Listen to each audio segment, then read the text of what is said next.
Assalamualaikum warahmatullahi wabarakatuh.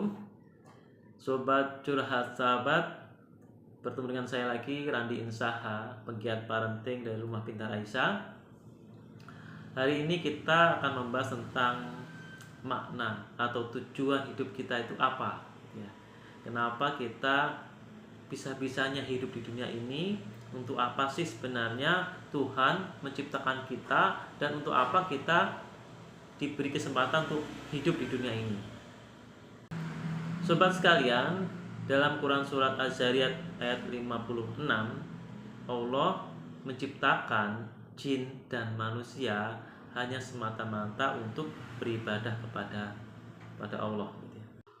Kelak nanti di akhirat kita akan mempresentasikan ya. Kita akan mempresentasikan hasil yang telah kita lalui di dunia ini. Nah, lalu apa yang harus kita presentasikan? Yang kita presentasikan itu ada 5 hal. Ingat ya, yang kita presentasikan itu ada 5 hal.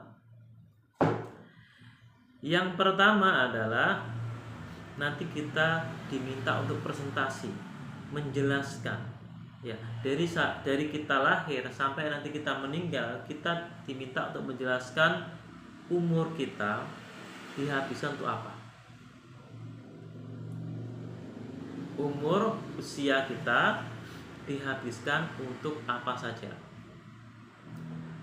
Kemudian yang kedua, presentasi yang kedua adalah kita mempresentasikan ilmu-ilmu yang kita dapatkan ini digunakan untuk apa.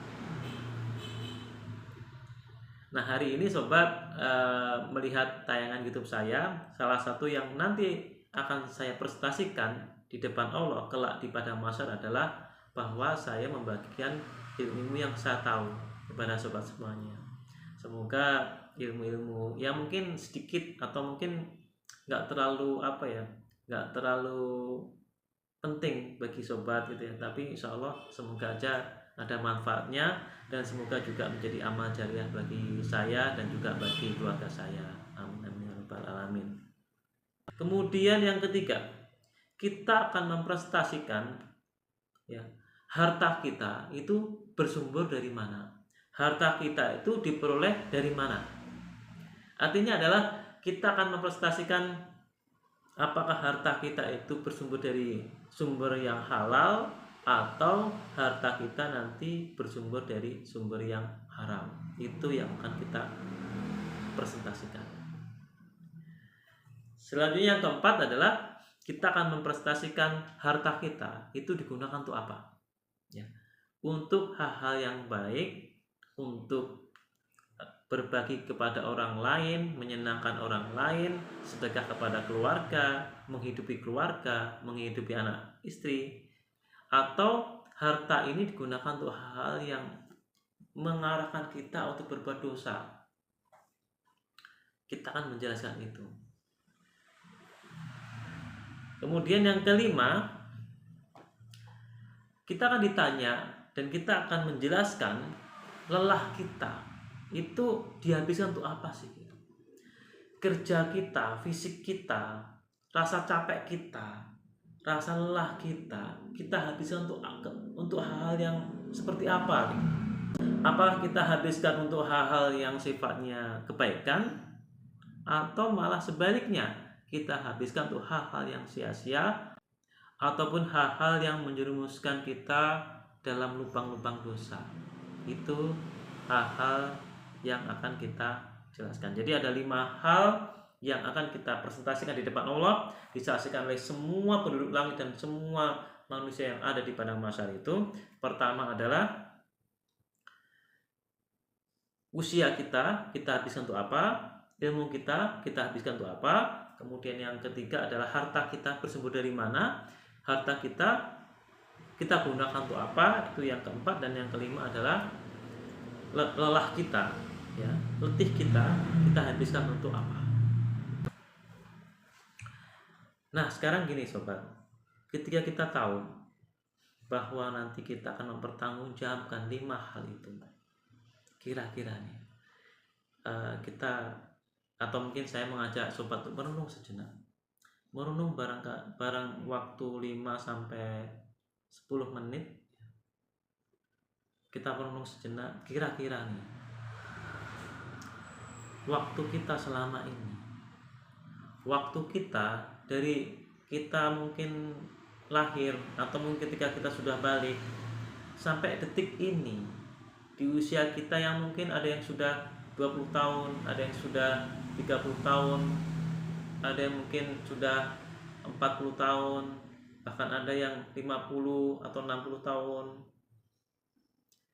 Nah, waktu kita dari balik, dari saat dimana konsekuensi dosa dan pahala sudah Allah terapkan, jika kita melakukan perbuatan yang tidak baik kita akan mendapatkan dosa, sampai detik ini di usia kita yang sekian puluh tahun ini, ya, coba renungkan waktu kita tuh dihabiskan untuk apa. Coba kita renungkan barang 5 menit saja. Pikirkan, selama ini waktu kita itu sudah kita habiskan untuk apa? Ya, untuk meringkasnya, saya akan mungkin menyimpulkan ada 3 hal. Yang pertama adalah dihabiskan untuk hal yang sia-sia. Ya, kita menghabiskan waktu untuk hal yang sia-sia.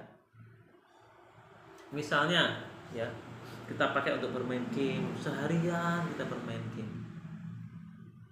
Atau kita pakai untuk tidur-tiduran, ya, sambil nonton YouTube, mendengarkan lagu di YouTube.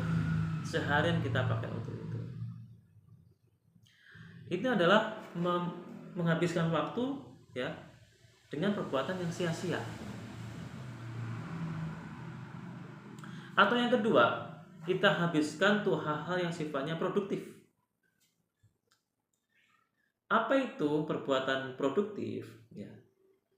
Nah, definisi dari perbuatan produktif, ya, dalam kajian hari ini atau kajian yang sobat dengarkan ini adalah segala perbuatan atau segala aktivitas yang bermanfaat bagi diri kita, ya, baik bermanfaat di dunia ataupun bermanfaat di akhirat. Itu adalah sebuah aktivitas yang produktif. Sholat, mengaji, berzikir, kemudian bersedekah, kemudian membaca Quran, itu adalah semua aktivitas yang produktif untuk kepentingan kita di akhirat. Bekerja, mendidik anak, ya, mengantar anak sekolah misalnya, atau mungkin membersihkan rumah, itu adalah waktu-waktu produktif, ya, untuk kepentingan kita di dunia. Tapi ada loh, ya, perbuatan-perbuatan yang sifatnya sebenarnya mubah, tapi menjadi ibadah yang diganjar dengan pahala. Artinya apa? Artinya kita bisa mengubah semua aktivitas kita yang awalnya adalah mubah, tidak mendapatkan pahala, kita ubah menjadi aktivitas-aktivitas yang sifatnya ibadah. Kalau sifatnya ibadah, berarti kita akan diganjar dengan pahala. Sarannya adalah ketika kita memulai aktivitas, kita membaca basmalah atau mendahului dengan berdoa. Mau makan, berdoa, jadi ibadah. Mau masuk toilet, berdoa, jadi ibadah. Mau keluar rumah, berdoa, jadi ibadah. Ya. Mau tidur, berdoa, jadi ibadah. Sehingga dengan doa, ya, atau membaca basmalah, kita bisa memanfaatkan waktu 24 jam ini sebagai aktivitas ibadah. Jadi ini sesuai dengan yang Allah katakan dalam salah satu ayatnya tadi, bahwa Allah tidak menciptakan manusia untuk beribadah. Artinya kita bisa beribadah selama 24 jam. Dengan cara apa? Memulai semua aktivitas dengan berdoa atau membaca basmalah. Kemudian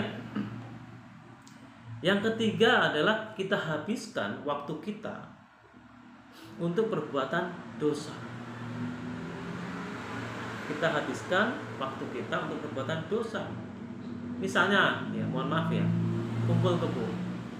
Dia seharian ya bertemu dengan pasangan yang tidak sah, itu adalah aktivitas yang berdosa. Dan banyak sekali aktivitas yang lain ya, yang selama 24 jam itu dia terus menambah dosa-dosanya.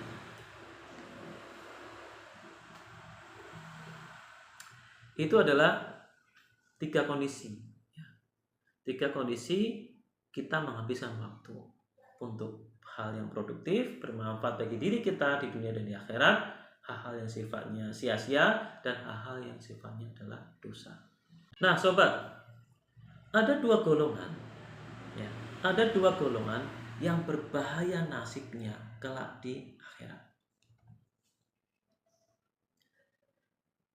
Golongan yang pertama adalah golongan yang menghabiskan waktunya sia-sia. Karena ketika kita menghabiskan waktu sia-sia, maka kita tidak akan mendapatkan apapun nanti di akhirat. Golongan yang kedua adalah golongan yang menghabiskan waktunya untuk perbuatan dosa. Ketika kita menghabiskan waktu kita dengan perbuatan dosa, maka kita akan mendapatkan dosa, dan dosa itu akan kita tebus di mana? Tuh, di neraka. Jadi 2 golongan ini yang berbahaya, menghabiskan waktu sia-sia dan menghabiskan waktu untuk perbuatan dosa. Nah, karena kita tahu bahwa ending kita kelak ketika kita di padang mahsyar, kita harus memprestasikan ya 5 hal tadi di depan Allah, disaksikan seluruh penduduk langit, disaksikan malaikat, disaksikan juga manusia-manusia di padang mahsyar dari zaman Nabi Adam sampai orang-orang akhir zaman ya. Maka kita perlu merencanakan. Kita perlu ketika kita presentasi di depan Allah, kita presentasi dengan prestasi yang terbaik agar Allah ridho dengan kehadiran kita, agar Allah ridho dengan diri kita. Kita perlu menyiapkan hari ini ya, sampai nanti ketika kita meninggal, kita harus menyiapkan diri ya. Kita harus menyiapkan diri kelak saya akan prestasi dengan prestasi yang terbaik di depan Allah. Semua aktivitas kita di dunia ini kita niatkan ya untuk Allah semata. Kita niatkan untuk kita persembahkan, kita presentasikan nanti kelak di akhirat atau di padang mahsyar kelak. Artinya gini sobat, mungkin saat ini ketika kita melakukan sesuatu ya, itu ada perasaan untuk agar dilihat oleh orang lain ya kan? Kita mengerjakan sesuatu agar diapresiasi oleh bos kita, kita melakukan sesuatu agar dipuji oleh orang lain ya. Maka luruskan niatnya. Apapun yang kita lakukan demi presentasi kita di akhirat kelak ya. Gak peduli orang mau mengatakan apa, gak peduli orang mau memuji atau tidak, gak peduli. Yang penting yang aku lakukan ini nanti akan aku presentasikan di depan Allah, agar Allah semata-mata melihat hasil karya kita. Kita gak perlu penilaian orang lain ya. Yang kita butuhkan adalah penilaian Allah kelak di padang mahsyar. Allah menilai diri kita, Allah menilai presentasi kita dengan nilai yang terbaik, sehingga Allah meridhoi diri kita. Jadi kita perlu meluruskan ya, bahwa niat kita hidup di dunia ini, niat kita bekerja, beraktivitas, niat kita beribadah, niat kita berbuat baik, ataupun apapun niat kita itu ya, untuk bermanfaat bagi orang lain, itu semata-mata diniatkan untuk meraih ridho Allah nanti kelak di padang mahsyar. Karena kita akan mempresentasikan semuanya itu. Kalau sobat sudah memiliki mindset seperti ini ya, maka penilaian orang menjadi sesuatu yang tidak penting. Betul ya.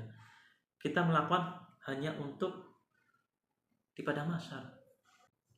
Jadi kalau misalnya kita melakukan sesuatu kemudian ada orang yang tidak merespon dengan baik ya gak masalah, karena tujuannya bukan orang itu, tujuannya bukan ridho dari orang itu, tapi keridhoan Allah nanti kelak di padang mahsyar. Apa yang kita lakukan itu akan kita presentasikan. kelak di padang mahsyar. Jadi sobat, kita harus bersemangat untuk meraih mimpi-mimpi kita. Ya, ketika kita punya mimpi di dunia ini, kita juga punya mimpi bahwa kita nanti akan menjelaskan, kita akan presentasi nanti di padang mahsyar, dilihat oleh banyak orang, dan penduduk langit juga akan melihatnya. Itu akan menjadikan kita tuh antusias untuk mempersiapkan diri kita mulai detik ini sampai nanti ujung batas waktu kita. Ya, kita harus melakukan yang terbaik, ya. Kita harus menjadi orang yang baik, kita harus melakukan yang terbaik, dan kita harus banyak berbuat kebaikan. Nah, apa kata Allah untuk memotivasi kita agar kita senantiasa optimis, senantiasa semangat, yang melakukan segala hal, terutama hal yang baik. Allah mengatakan jika kita memiliki mimpi, maka kita harus bersemangat untuk meraihnya. Nah, ditambah lagi dengan berdoa. Berdoa minta kepada Allah agar mimpi itu Allah wujudkan bagi diri kita. Dan yang terakhir yang cukup penting ini, ya, yang terakhir adalah dan jangan sekali-kali kita merasa lemah atau merasa tidak mampu, merasa tidak berdaya, merasa tidak bisa. Tidak boleh. Ini dalam hadis riwayat Abu Hurairah, ya. Jadi bersemangat untuk meraih mimpi diiringi dengan doa, dan kita tidak boleh merasa lemah, tidak boleh minder, tidak boleh merasa tidak bisa. Kerjakan dulu, lakukan dulu, ya. Hasil urusan Allah, yang penting kita berproses untuk melakukannya. Oke, sobat, siapkan diri sobat sekalian, rancang masa depan. Kira-kira ketika nanti sobat di depan Allah, apa laporan yang paling penting yang ingin sobat sampaikan kepada Allah? Apa itu? Nah, kalau Kiai Haji Ahmad Dahlan mungkin akan bangga, ya Allah, aku telah membuat Muhammadiyah, dan dengan Muhammadiyah ini muncullah, ya, ratusan bahkan ribuan rumah sakit, puluhan ribu bahkan mungkin ratusan ribu sekolah-sekolah, baik itu TK sampai universitas, ya, yang semua ini hasil dari jerih payahku ketika aku masih hidup, dan aku presentasikan semuanya ini dengan harapan engkau ridho padaku. Ya. Kalau nanti Kiai Ahmad Dahlan sudah memiliki sesuatu yang istimewa yang akan dia presentasikan, maka kita harus memiliki juga sesuatu yang istimewa yang bisa kita presentasikan di depan Allah kelak di padang mahsyar. Mungkin itu yang bisa saya share. Terima kasih. Assalamualaikum warahmatullahi wabarakatuh.